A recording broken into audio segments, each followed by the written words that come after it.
Did you hear what just happened in the country of Chile that sent shockwaves across the financial markets?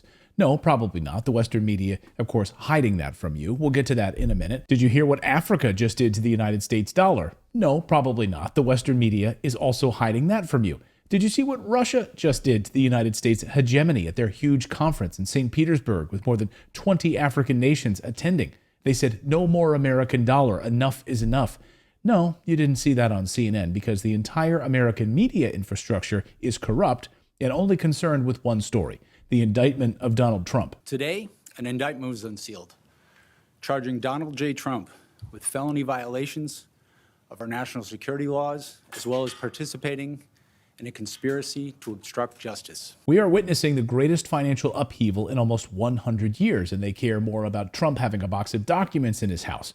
What about the classified documents in Biden's garage next to his Corvette? And by the way, my Corvette's in a locked garage, okay? So it's not like you're sitting out in the street. Shut up, don't ask any questions. You're not allowed to ask any questions because it's all a distraction from what's really happening. The Western media is pretending that everything is fine, but it's not. Almost zero coverage of what I'm about to show you. The unipolar order, dominated for decades by the United States, is crumbling right before our very eyes. And let me tell you, it's not just some abstract concept, something that's being written on white papers. No, it has real consequences right now for every American who has money in a bank or is concerned about their family's future. First, let's talk about Africa. Something astonishing happened this week. Kenyan President William Samoei Ruto speaking to Parliament, announcing that Kenya would start trading in local currencies and not in the US dollar as they have been doing for decades.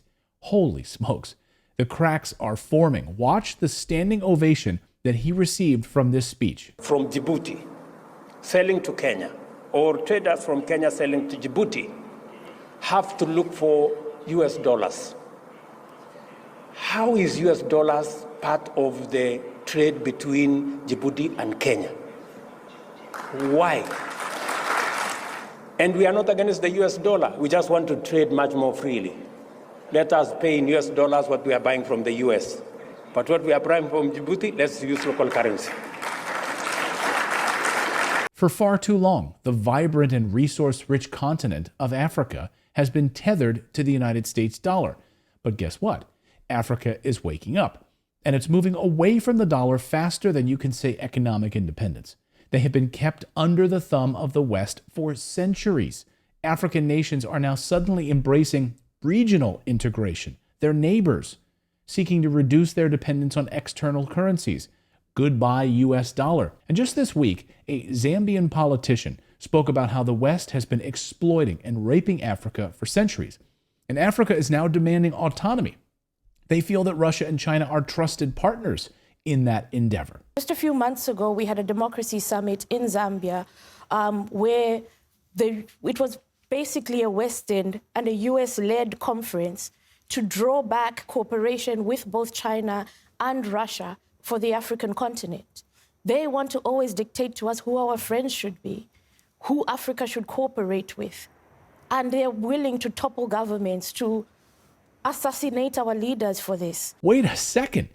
Is that fake news, what she just said? The United States has been toppling governments in Africa in order to exploit them? Really? That sounds fake. I didn't hear about that on Anderson Cooper's show on CNN. Oh, wait. Yes, it's 100% true. In fact, the list is even too long to count. But here's just one example.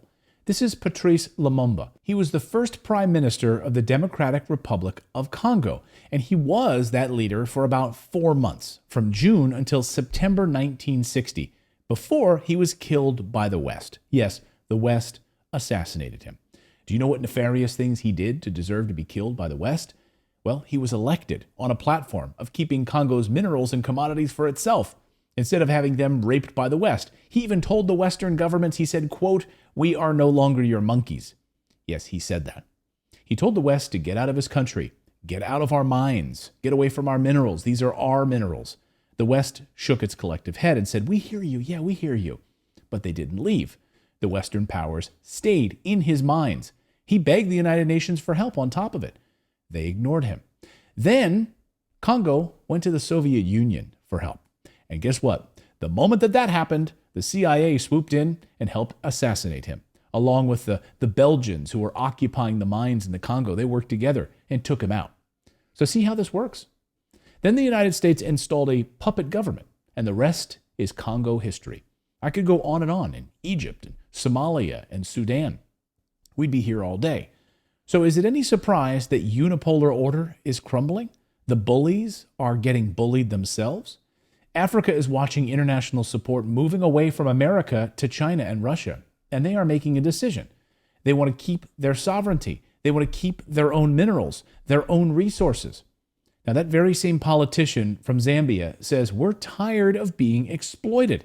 Akende Mamembe Chundama is her name. She says Africa has learned its lesson and is looking elsewhere for support. Africa is a hub for natural resources. It has always been for the West. And now Africa has multiple options. Africa doesn't have to succumb to a bad deal that we get from the Western countries. Africa has choice now. We're moving to a multipolar world, and it's very clear that Africa now has many options. Cooperation with the West is not our only option. BRICS is opening doors for the African continent to say that even when it comes to financing, when it comes to infrastructure development, when it comes to a future for Africa, we've got different options today. So this doesn't sit well with the West. But perhaps the biggest lightning bolt came from the country of Chile, which sits on a mountain of resources, particularly lithium, which is needed for just about every rechargeable battery-powered vehicle in the world and pretty much everything we're currently using in the year 2023 and beyond. Chile has the largest reserves of lithium in the world, and they've been exploited for years. Not anymore. The government announced the nationalization of their lithium production. They took control of it, and they took it out of the hands of Western governments that were looking to exploit it. The price of lithium then skyrocketed as a result. Chile is doing what Africa is doing. The tug of war between the East and the West is real. And it used to be just the United States dollar, so it was an easy pick. You just went along with the United States because there was no other player in town. Not anymore. Now there are multiple players and multiple choices. Chile's nationalization of the lithium market marks one of the biggest events in the deglobalization resource commodities wars since they were underway, because countries do not want to sell their natural minerals for low prices in exchange for American protection. Hey, we'll sell you our minerals for cheap, but you've got our back. Your weapons, right? That's what the United States does. We'll protect you with our weapons. Now countries have a choice. Stay with the people that assassinate their leaders, exploited their minerals, force them to use a US dollar to settle transactions, or the alternative. And right now they're choosing the alternative. So will they get screwed over again by the alternative? Well, time, of course, will be the ultimate truth teller in that. And we will see whether the alternative is any better than the Western governments that have exploited them for decades. So that's the news update part of the video. Now I want to tell you about today's sponsor, which is tied directly to the demand for lithium worldwide. And that company is Lithium One Metals. Now, as Chile nationalizes its lithium and takes control, North America right now is scrambling to produce their own lithium. And Lithium One Metals has a promising lithium project in Quebec, which is quickly becoming the #1 hub for lithium mining in North America. You see, the Biden administration passed something called the Inflation Reduction Act, which we all know was a joke, right? It doesn't actually decrease inflation at all, but what it does is actually carves out billions of dollars for green energy companies to install solar, batteries, charging stations, and all manner of green energy components. And it gives billions of dollars to companies that can build this green infrastructure in the United States and also Canada. Canada's approach has been to work with friendly nations to develop supply chains. Of course, the U.S. is the leading partner. We're hearing now that the U.S. has actually been approaching Ontario mining companies to discuss a possible investment. Of course, they're anxious, the Americans, to secure supplies of crucial minerals such as lithium. Yes, right now there is only one lithium mine in the United States. That's it. There's only one near-term lithium mine in Canada, featured on the news last month. For now, preparations are underway. But this time next year, this site could be one of the only productive lithium mines in North America. That's insane. And the company that I'm talking about is about to start drilling right there in Canada in these highly sought-after regions that she was just talking about. Lithium One Metals has a ticker symbol of LOMEF, and it's trading at a very cheap 34 cents a share right now. Now, over the past month, it's up 9%, and they haven't even started drilling yet. And they're about to, which is why I love bringing these companies to you at this stage, because I want to tell you about them before they start drilling. That's when we usually see the biggest explosion in stock price, historically speaking. If a company is cheap and then it starts drilling and it hits pay dirt, we usually see that stock skyrocket.